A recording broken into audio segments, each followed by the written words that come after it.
DFCCIL অর্থাৎ dedicated freight corridor corporation of India limited থেকে নতুন একটি নোটিফিকেশন বেরিয়েছে, যেটি government of India ministry of railway ডিপার্টমেন্টের আন্ডারে রয়েছে এবং এটি একটি কি পাবলিক সেক্টর ইউনিট বা পিএসইউ সংস্থা আমরা বলে থাকি, পিএসইউ সংস্থা।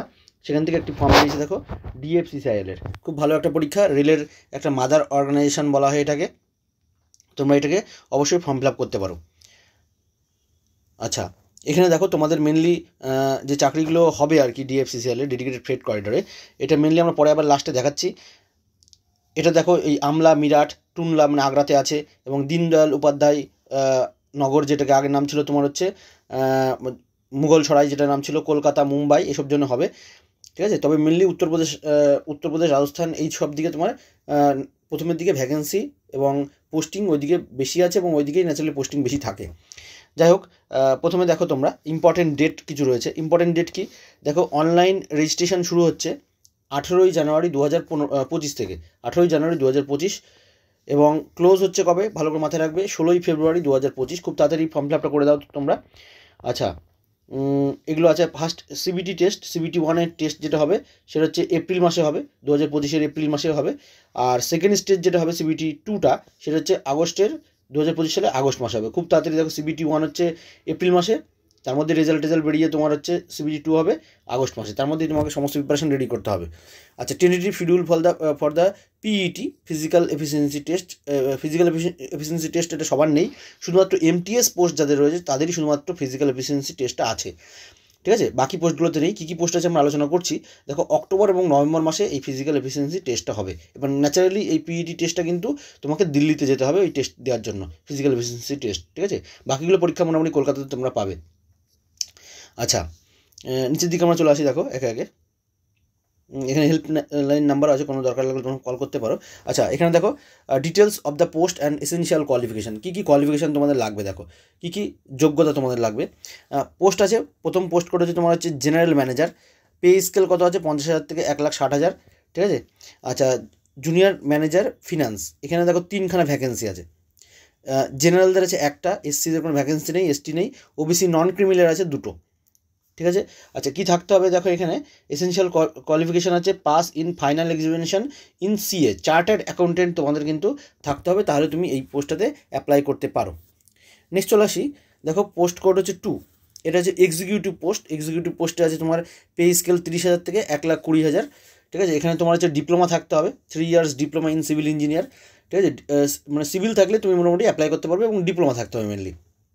কটা ভ্যাকেন্সি আছে, টোটাল 36টা ভ্যাকেন্সি। জেনারেলদের আছে 16টা, এসসিদের 5টা, এসটি আছে 3টে, এবং ওবিসি নন ক্রিমিলিয়ার যেটা সেটা আছে তোমার 9টা, আর ইডাব্লিউএস আছে 3টে। ঠিক আছে, 3 ইয়ার্স ডিপ্লোমা সিভিলে থাকলে তুমি অ্যাপ্লাই করতে পারবে। আচ্ছা, নেক্সট চলে আসো। নেক্সট আছে হচ্ছে এক্সিকিউটিভ ইলেকট্রিক্যাল। এখানে দেখো টোটাল 64খানা ভ্যাকেন্সি আছে, তার মধ্যে জেনারেলদের আছে 28টা, এসসি 11টা, এসটি 5টা, ওবিসি নন ক্রিমিলিয়ার আছে 14, এবং ইডাব্লিউএস আছে 6টা। এই টোটাল এই তুমি যে ইলেকট্রিক্যালের যে ভ্যাকেন্সি 64টা আছে, এখানে 3 ইয়ার্স ডিপ্লোমা থাকতে হবে মেনলি, এবং ইলেকট্রিক্যালের ডিপ্লোমা থাকলে তুমি অ্যাপ্লাই করতে পারবে, অথবা electrical and electronics, power supply.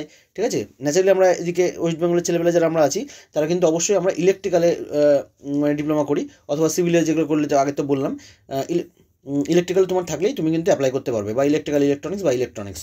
ঠিক আছে। আচ্ছা, নেক্সট চলে আসি। এক্সিকিউটিভ পোস্টে সিগন্যাল এবং টেলিকমিউনিকেশন, এসএনটি আমরা বলি। এসএনটিতে 75টা ভ্যাকেন্সি আছে। 75টা ভ্যাকেন্সি টোটাল আছে। 28টা আছে জেনারেল, 9টা আছে এসসি, 7টা এসটি, এবং 23টা আছে ওবিসি, আর 8টা আছে ইডাব্লিউএস। 3 ইয়ার্স ডিপ্লোমা থাকলে হবে ইলেকট্রিক্যাল ইলেকট্রনিক্স, অথবা শুধু ইলেকট্রিক্যাল থাকলেও তুমি অ্যাপ্লাই করতে পারবে। তবে তোমরা এটাতে করলে বেটার হবে, এক্সিকিউটিভ পোস্টে ইলেকট্রিক্যাল যাদের আছে তারা এই পোস্টে করলে বেটার হবে, তবে তুমি দুটোতেই অ্যাপ্লাই করতে পারো। নেক্সট চলে আসি আমরা। আচ্ছা, এছাড়া তোমাদের সায়েন্স, ইঞ্জিনিয়ারিং, কম্পিউটার সায়েন্স এগুলো থাকলে ইউজ করতে পারবো তোমাদের, তবে তোমার 60% কিন্তু মার্কস থাকতে হবে, মানে ফার্স্ট ডিভিশন তোমাদের থাকতে হবে, তবেই তুমি অ্যাপ্লাই করতে পারবে। এবং মেডিকেল স্ট্যান্ডার্ড হবে কি A3 স্ট্যান্ডার্ড হবে। ঠিক আছে, মানে এক্সিকিউটিভ সিগন্যাল অ্যান্ড টেলিকমিউনিকেশন যেটা আছে সেটা, এবং সবগুলোতেই মোটামুটি ইঞ্জিনিয়ারিং পোস্ট যেগুলো আছে সবগুলোতে A3 হবে। দেখো আগেরগুলো তোমার তাই ছিল, A3 পোস্ট হবে। ঠিক আছে, A3 স্ট্যান্ডার্ড তোমার মেডিকেল টেস্ট হবে। আচ্ছা, মাল্টিটাস্কিং স্টাফ বা এমটিএস তোমার দেখো স্যালারি স্কেল আছে তোমার হচ্ছে পে স্কেল 16,000 থেকে 45,000 আছে। আচ্ছা, এর কোয়ালিফিকেশানের জন্য কী আছে দেখো, টোটাল ভ্যাকেন্সি যথেষ্ট ভ্যাকেন্সি আছে 464টা। তার মধ্যে জেনারেলদের আছে 164, এসসি আছে 70, এসটি আছে 32, আর ওবিসি নন ক্রিমিনাল আছে 122, আর ইডাব্লিউএস আছে 46। আচ্ছা, এর মধ্যে ম্যাট্রিকুলেশন থাকতে হবে মেনলি মাধ্যমিক, তার সাথে প্লাস দেখো 1 year duration course completed act apprenticeship, তার মানে তোমার 1 বছরের মিনিমাম তোমার হচ্ছে অ্যাপ্রেন্টিসশিপ থাকতে হবে প্লাস মাধ্যমিক, অথবা মাধ্যমিকের সাথে তোমার থাকতে হবে হচ্ছে আইটিআই, এবং এই আইটিআইটা অবশ্যই এনসিভিটি বা এসসিভিটি, ঠিক আছে, তোমার অ্যাপ্রুভ হতে হবে। ন্যাচারালি সবাই আইটিআই যেগুলো করে এনসিভিটি বা এসসিভিটি অ্যাপ্রুভই হয়, এবং 60% মার্কস থাকতে হবে। তুমি তবে যে কোনো স্টেটে, শুধু ওয়েস্ট বেঙ্গল না, তোমার যে কোনো স্টেটের থেকে আইটিআই কমপ্লিট থাকলে হবে। উড়িষ্যা থেকে আমাদের ওয়েস্ট বেঙ্গলে বহু ছেলেপেলে করে, তোমরা অ্যাপ্লাই করতে পারবে, কোনো সমস্যা নেই, ঠিক আছে। তোমার মাধ্যমিক সাথে আইটিআই থাকলে তুমি এটা অ্যাপ্লাই করতে পারবে। ভ্যাকেন্সি যথেষ্ট ভ্যাকেন্সি আছে, 464টা এমটিএস পোস্টে। আচ্ছা, তবে ক্ষেত্রে দৌড় আছে একটুখানি, ঠিক আছে, মাঠ আছে, এটা আমরা আলোচনা করছি পরে। আচ্ছা, এক্ষেত্রে মেডিকেল স্ট্যান্ডার্ড হবে A2 লেভেলের, ঠিক আছে। আচ্ছা, নেক্সট চলে আসি আমরা ফর্ম ফিল আপের অনলাইন রেজিস্ট্রেশনের লাস্ট ক্লোজিং ডেট আবারও উল্লেখ করা আছে 16/2/2025, এর আগে কিন্তু তোমাকে অ্যাপ্লাই করতে হবে। এখানে তেমন কিছু নেই, এদিকে আমরা নিচের দিকে চলে আসি। এখানে চলে আসে, দেখো কেউ যদি ধরো 60% যেহেতু মার্কস থাকতে হবে অ্যাপ্লাই করার জন্য ফার্স্ট ডিভিশন, কেউ যদি 59.99%ও পায়, তাকেও কিন্তু তাহলে লেস দেন 60% হচ্ছে, সে কিন্তু অ্যাপ্লাই করতে পারবে না, ঠিক আছে। আচ্ছা, নেক্সট চলে আসে এখানটায় এজ লিমিট, ঠিক আছে। বয়স কত হতে হবে? দেখো 1/7/2025 অনুযায়ী বয়স হতে হবে মিনিমাম তোমার, দেখো জুনিয়র ম্যানেজার যারা আছে, জুনিয়র ম্যানেজারদের ক্ষেত্রে তোমার 18 থেকে 30 বছর, এক্সিকিউটিভ পোস্টের জন্য 18 থেকে 30 বছর, তবে এমটিএসদের জন্য 18 থেকে 33 বছর। তবে অ্যাজ ইউজুয়াল সমস্ত পরীক্ষাতে যেমন ছাড় থাকে, এখানেও কিন্তু তেমনই ছাড় আছে। 5 ইয়ার্স ছাড় রয়েছে তোমার এসসি এবং এসটিদের জন্য। আচ্ছা, 3 ইয়ার্স ছাড় রয়েছে তোমার ওবিসি নন ক্রিমিনাল ক্যান্ডিডেটদের জন্য। এখানে চলে আসি নো অবজেকশন সার্টিফিকেট। আচ্ছা, কেউ যদি তোমরা চাকরি বাকরি কোনো কিছু করো, যদি এমপ্লয়ি হয়ে থাকো, সে গভর্নমেন্ট হোক বা সেমি গভর্নমেন্ট হোক বা পাবলিক সেক্টর ইউনিট, অন্য কোনো পাবলিক সেক্টর ইউনিটে যদি চাকরি করো, বা অটোনোমাস কোনো বডিতে যদি চাকরি করো, তাহলে অবশ্যই সেখান থেকে তোমাদের নো অবজেকশন সার্টিফিকেট কিন্তু লাগবে। এবং বিশেষ করে ডকুমেন্ট ভেরিফিকেশনের সময় কিন্তু তোমরা অবশ্যই সেই এনওসিটা তোমাকে দেখাতে হবে, শো করতে হবে, নাহলে কিন্তু তোমাকে সেটা রিজেক্ট করে দেবে বা ক্যান্সেল করে দেবে, এখানে উল্লেখ করেই দেওয়া আছে। নেক্সট চলে আসি, দেখো parks alliance, place of posting, service agreement এবং কাম বন্ড। দেখো চাকরি পাওয়ার পরে তোমার যে এগ্রিমেন্ট যেগুলো থাকবে এবং স্যালারি স্কেল কীরকম থাকবে, তোমার সাথে থাকবে তোমার বেসিক পে, সেন্ট্রাল গভর্নমেন্ট যেমন থাকবে তেমনই এরা দেবে, এবং ডিএ থাকবে, সাথে HRA, home rent allowance, parks, extra যে ক্যাফেটেরিয়া অ্যালাউন্স সেগুলো থাকবে। আচ্ছা, মেডিকেল ফেসিলিটিও পাবে, গ্র্যাচুইটি লেভেল, আচ্ছা লিভ এনক্রেসমেন্ট, সব কিছু তোমরা এখান থেকে কোম্পানির রুলস অনুযায়ী সমস্ত কিছু এখান থেকে তোমরা পাবে। আচ্ছা, প্লেস অফ পোস্টিং ন্যাচারালি কোথায় হবে? এনিহোয়ার ইন ইন্ডিয়া, ভারতের যে কোনো জায়গাতেই তোমার হতে পারে, যেখানে ডিএফসিসিআইএলের ইউনিট বা স্টেশনগুলো আছে বা যেখানে প্রজেক্ট চলবে সেখানে তোমার কিন্তু পোস্টিং হবে। আচ্ছা, ন্যাচারালি তুমি ধরে রাখো তোমার নর্থ ইন্ডিয়া অথবা ওয়েস্টার্ন ইন্ডিয়ার দিকে তোমার পোস্টিং হওয়ার চান্স বেশি। আচ্ছা, কেরিয়ার প্রসপেক্টাস, এখানে যথেষ্ট প্রমোশন স্কেল আছে, এবং হায়ার গ্রেডে তোমার যাওয়ার জন্য কিন্তু প্রমোশন এখানে ডিপার্টমেন্টাল পরীক্ষা হবে। আচ্ছা, candidate will have to executive service bond, এখানে চাকরি পাওয়ার পরে একটা সার্ভিস বন্ড থাকবে, যখন তুমি জয়েনিং করবে তখন এটা সার্ভিস বন্ডটা করে নেবে। আচ্ছা, সিলেকশন প্রসেস কী কী আছে দেখো, জুনিয়র ম্যানেজার যারা ফিনান্সে আছে তাদের কিন্তু শুধুমাত্র CBT 1 এবং CBT 2, এই দুটো স্টেজ 1 এবং স্টেজ 2 থাকবে, সাথে ডকুমেন্ট ভেরিফিকেশন মেডিকেল যেমন হয় তেমন হবে। আচ্ছা, সিভিল যারা এক্সিকিউটিভ পোস্টে আছে তাদেরও তাই একই, ইলেকট্রিক্যালদেরও তাই, শুধুমাত্র এমটিএস পোস্ট যারা আছে তাদের কিন্তু এক্সট্রা থাকবে তোমার PET, ফিজিক্যাল এফিসিয়েন্সি টেস্ট, যেটা দিল্লিতে তোমার যেতে হবে দিতে। আচ্ছা, নেক্সট চলে আসো,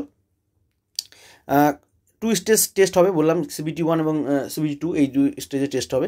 নেগেটিভ মার্কিং থাকবে 1/4, মানে 1/4 করে কাটবে, মানে প্রত্যেকটা কোশ্চেনের জন্য তোমার 1 নাম্বার করে থাকবে, এবং 1/4 নাম্বার করে কাটবে, 4টে কোশ্চেনের জন্য 1 নাম্বার, অর্থাৎ 0.25 করে প্রত্যেকটা কোশ্চেনের জন্য তোমার কাটা হবে। এবং ফার্স্ট টেস্ট যেটা হবে CBT 1, সেখানে স্ক্রিনিং টেস্ট ন্যাচারালি হবে, স্ক্রিনিং ন্যাচারালি শুধু CBT 1টা তোমার কোয়ালিফাই করতে হবে, তারপর CBT 2তে তোমার মেনলি কাট আপটা ওখান থেকে কার্যকর হবে।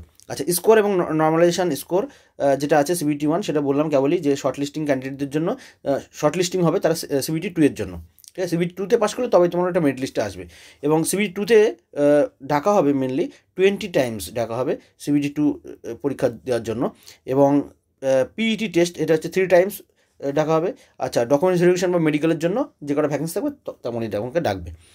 নেক্সট চলে আসো, আচ্ছা এখানে চলে আসছে যে CBT 1-এ কীরকম কী কোশ্চেন থাকবে, দেখো 100টা কোশ্চেন থাকবে, MCQ টাইপের কোশ্চেন, এবং 90 মিনিট টাইম থাকবে, প্রত্যেকটা কোশ্চেন 1 নাম্বার করে। কী কী টপিকের উপর থাকবে দেখো, ম্যাথ অথবা নিউমেরিক্যাল অ্যাবিলিটি সেটা থাকবে সবথেকে বেশি 30, এবং রিজনিং, ঠিক আছে, রিজনিং বা জেনারেল ইন্টেলিজেন্স সেটা থাকবে 30, তাহলে ম্যাথ 30 আর হচ্ছে রিজনিং 30, এখানে একটা ভালো স্কোরিং জায়গা, এখানে তুমি 60 নাম্বার এখানে একটা পেয়ে যাচ্ছ। সাথে থাকছে জেনারেল অ্যাওয়ারনেস, জিকে, ঠিক আছে, জেনারেল অ্যাওয়ারনেস থাকছে তোমার হচ্ছে 15, আর জেনারেল সায়েন্স থাকছে 15 হলো। তাহলে ওখানে থাকলো তোমার 30-30-60, আর এখানে থাকছে রেল সংক্রান্ত, বিশেষ করে ডিএফসিসিএল এবং ভারতীয় রেল সম্পর্কে তোমার হচ্ছে 10। তাহলে এখানে 15-15-30 আর 10 মানে 40, তাহলে এর সঙ্গে 40 মার্কস, টোটাল তোমার হচ্ছে 100টা কোশ্চেন থাকবে 100 নম্বরের, ঠিক আছে। সিবিটি 2-তে চলে আসো। সিবিটি 2-তে তোমার হচ্ছে 120টা মাল্টিপল চয়েস কোশ্চেন থাকবে, এমসিকিউ থাকবে, প্রত্যেকটা কোশ্চেন হচ্ছে 1 নাম্বার, এবং টাইম থাকবে তোমার 120টা কোশ্চেনের জন্য 120 মিনিট টাইম, প্রত্যেকটা 1 মিনিট করে তুমি টাইম পাবে, ঠিক আছে। আচ্ছা, নেক্সট চলে আসি। এখানে তোমার আর কিছু নেই। ইংলিশ এবং হিন্দিতে কিন্তু কোশ্চেন পেপার হবে, অন্য কোনো আদার্স ল্যাঙ্গুয়েজে কিন্তু কোশ্চেন পাবে না। তবে যদি কোনো কোশ্চেন ডিসপিউট থাকে তাহলে অবশ্যই সেটা কিন্তু ইংলিশটাকে কিন্তু ওরা প্রেফারেন্স দেবে, ঠিক আছে। আচ্ছা, মিনিমাম কোয়ালিফাইং মার্কস যেটা থাকবে জেনারেলদের জন্য এবং ইডাব্লিউএসের জন্য 40%, ওবিসি আর এসসিদের জন্য থাকবে 30%, আর এসটিদের জন্য 25%। তবে তোমরা এটা ধরে চলো না, মোটামুটি এর থেকে অনেক বেশি কাট আপ যাবে। এটা মিনিমাম, যদি কোনো ক্যান্ডিডেট খুঁজে না পায় তাহলে তোমাকে এই মার্কসটা যাবে, ঠিক আছে। এর থেকে অনেক বেশি কাট আপ যাবে, তোমরা 80% ধরে চলো, ঠিক আছে, তেমন কিন্তু কাট আপ থাকবে। নেক্সট চলে আসছি। বিভিন্ন যে ক্রাইটেরিয়া ফর পিইটি টেস্টের জন্য দেখো, যারা মেল আছে ছেলেদের জন্য 35 কেজি ক্যারি করতে হবে, ঠিক আছে। একবারই তুমি চান্স পেতে পারো, 100 মিটার তোমাকে ডিস্টেন্স কভার করতে হবে, মাত্র 2 মিনিটে একবারই চান্স পাবে তুমি, ঠিক আছে। এবং সেটা নিচে নামালে কিন্তু হবে না, একবারে তোমাকে 35 কেজি 100 মিটার ক্যারি করতে হবে এবং 2 মিনিটের মধ্যে এক চান্সে। এবং সাথে তোমাকে কী করতে হবে, 4 মিনিট 15 সেকেন্ডের মধ্যে তোমাকে 1000 মিটার অর্থাৎ 1 কিলোমিটার তোমাকে কিন্তু দৌড়াতে হবে। এই হলো ছেলেদের হচ্ছে তোমার পিইটি টেস্ট, যারা এমটিএস আছে শুধু তাদের জন্য। আর ফিমেল যারা আছো, ফিমেলদের জন্য শুধু 20 কেজি তোমাকে ক্যারি করতে হবে, সেই একই টাইম 2 মিনিট, এবং ডিস্টেন্স কভার করতে হবে তোমাকে 100 মিটার। 100 মিটার 2 মিনিটের মধ্যে তোমাকে 20 কেজি বহন করতে হবে, এবং নিচে নামালে কিন্তু হবে না। আচ্ছা, সাথে রয়েছে তোমার হচ্ছে 5 মিনিট 40 সেকেন্ড, যথেষ্ট টাইম আছে, 5 মিনিট 40 সেকেন্ড, 1000 মিটার অর্থাৎ 1 কিলোমিটার তোমাকে রান করতে হবে, ঠিক আছে। আচ্ছা, নেক্সট চলে আসছি। এক্সামিনেশান সিটি, কোথায় কোথায় তোমার এক্সামিনেশান পরীক্ষা হবে। ফার্স্ট স্টেজ CBT 1 যে পরীক্ষাটা হবে, CBT 1 তুমি অবশ্যই উড়িষ্যার ভুবনেশ্বরে পেয়ে যাবে। এছাড়া আমাদের কলকাতা, ওয়েস্ট বেঙ্গলে তুমি কিন্তু কলকাতায় তোমার পরীক্ষা এক্সাম সেন্টার থাকবে, ঠিক আছে, তোমরা এটা সিলেক্ট করতে পারো। আচ্ছা, নেক্সট চলে আসি CBT 2 এর জন্য। CBT 2তেও কিন্তু তোমার যে কলকাতায় তোমরা অবশ্যই এক্সাম সেন্টার পাবে। তবে পিইটি যেটা বলছিলাম, ফিজিক্যাল এফিসিয়েন্সি টেস্ট, এখানে কিন্তু তোমার এমটিএস ক্যাটাগরি যারা আছো তাদের জন্য দিল্লিতে তোমার কিন্তু যেতে হবে, দিল্লি NCR, এইখানে কিন্তু তোমার পিইটি টেস্টটা হবে, অথবা ওখানে তোমাকে কিন্তু যেতে হবে। এক্সামিনেশন ফি কত, যারা জুনিয়র ম্যানেজার, এক্সিকিউটিভ পোস্ট, সে জেনারেল এবং ওবিসি, নন ক্রিমিনাল যারা আছো ইডাব্লিউএস, তাদের জন্য কিন্তু 1000 টাকা। আর তাছাড়া এমটিএস পোস্টের জন্য যারা অ্যাপ্লাই করছো তারা কিন্তু 500 টাকা।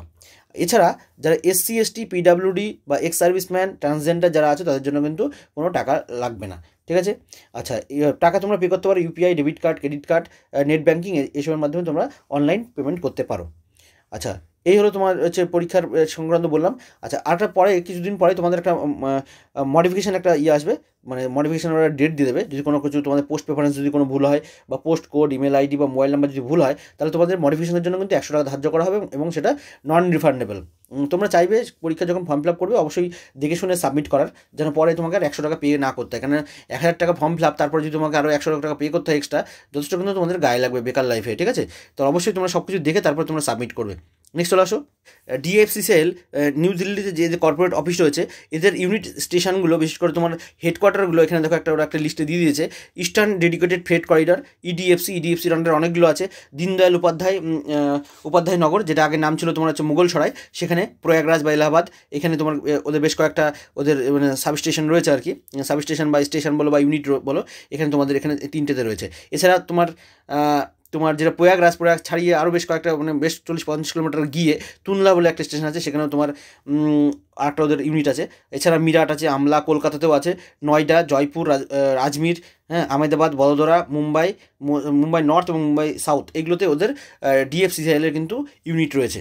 এই জন্য তোমাকে বারবার করে আমি বলছিলাম যে এর পোস্টিং কিন্তু তোমার ন্যাচারালি নর্থ ইন্ডিয়ার দিকে হতে পারে, অথবা ওয়েস্টার্ন ইন্ডিয়ার দিকে হওয়ার চান্স বেশি। পরবর্তীকালে যদি তোমার কলকাতার দিকে আসতে পারবে যদিও, ঠিক আছে।